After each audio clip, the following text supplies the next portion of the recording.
बेटे की मूर्तियाँ। एक गांव में एक मूर्तिकार रहा करता था। वह काफ़ी खूबसूरत मूर्तियाँ बनाया करता था और इस काम से वह बहुत अच्छा कमा भी लेता था। उसे एक बेटा हुआ।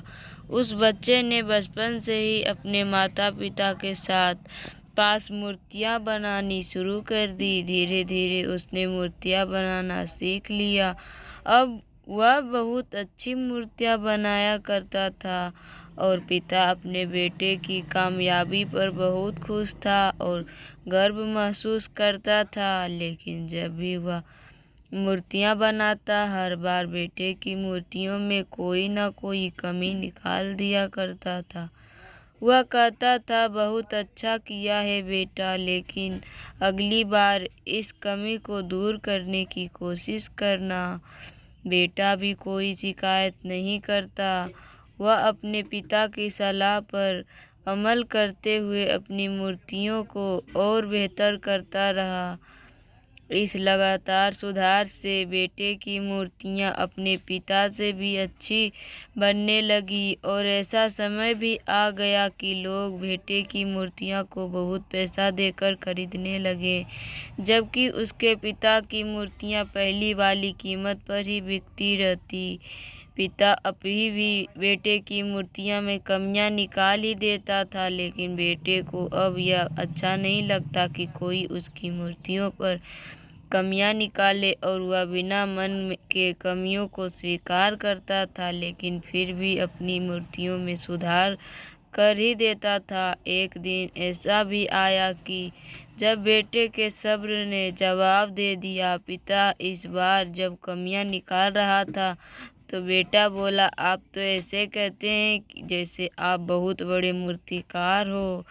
अगर आपको इतनी समझ होती तो आप की मूर्तियाँ इतनी कम दाम में नहीं बिकती। मुझे नहीं लगता कि अब आपके सलाह की मुझे ज़रूरत है। मेरी मूर्तियाँ बिल्कुल ठीक है।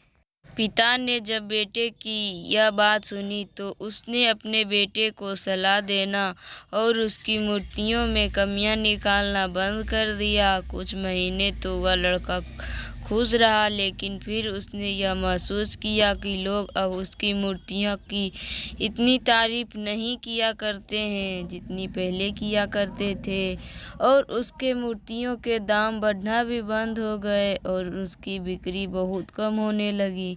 शुरू में तो बेटे को कुछ समझ नहीं आया, लेकिन फिर वह अपने पिताजी के पास गया और उसने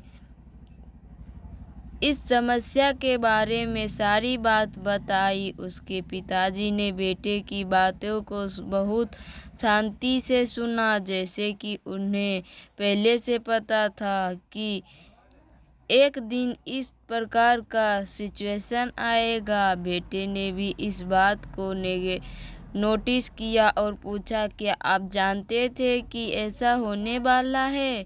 पिता ने हाँ में उत्तर दिया और बोला, आज से कई साल पहले मैं भी इस हालत से टकराया था। बेटे ने सवाल किया, तो फिर आपने मुझे समझाया क्यों नहीं? पिताजी ने जवाब दिया, क्योंकि तुम समझना नहीं चाहते थे। मैं जानता हूँ कि तुम्हारी जितनी अच्छी मूर्तियाँ मैं नहीं बनाता हूँ। यह भी हो सकती है कि मूर्तियों के बारे में मेरी सलाह गलत हो। ऐसा भी नहीं है कि मेरी सलाह की वजह से कभी तुम्हारी मूर्ति बेहतर नहीं बनी हो।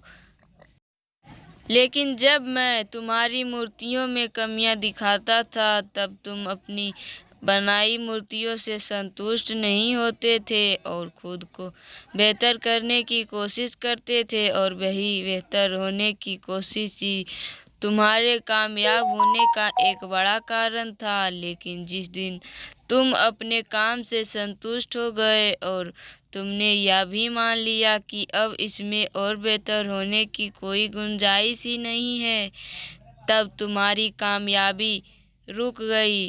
लोग हमेशा तुमसे बेहतर की उम्मीद रखते हैं और यही कारण है कि अब तुम्हारी मूर्तियों के लिए तुम्हारी तारीफ नहीं होती और ना ही उनके लिए तुम्हें ज़्यादा पैसे मिलते हैं। बेटा थोड़ी देर चुप रहा और फिर उसने सवाल किया, तो अब मुझे क्या करना चाहिए? पिता ने एक वाक्य में जवाब दिया, और संतुष्ट होना सीख लो। मान लो कि तुम में हमेशा बेहतर होने की गुंजाइश बाकी है। यही एक बात तुम्हें हमेशा आगे बढ़ने के लिए प्रेरित करती रहेगी, तुम्हें हमेशा बेहतर बनाते रहेगी। कहानी का सार दिन के उजालों की तरह साफ है। इस संसार में कोई भी इंसान किसी भी काम में 100% उत्तम नहीं है। हर इंसान में कुछ ना कुछ कमी हो जरूर है। हमें इस कमी को अपने अंदर तलाश करनी चाहिए और इसे बेहतर बनाने की कोशिश करनी चाहिए। और इस कमी को तलाश करने के लिए हमें असंतुष्ट होना सीखना होगा। तभी जाकर हम अपने जीवन में आगे बढ़ सकते हैं। धन्यवाद दोस्तों। अगर मेरी कहानी पसंद आए तो मेरे चैनल को सब्सक्राइब कीजिए, ज़्यादा से ज़्यादा शेयर कीजिए।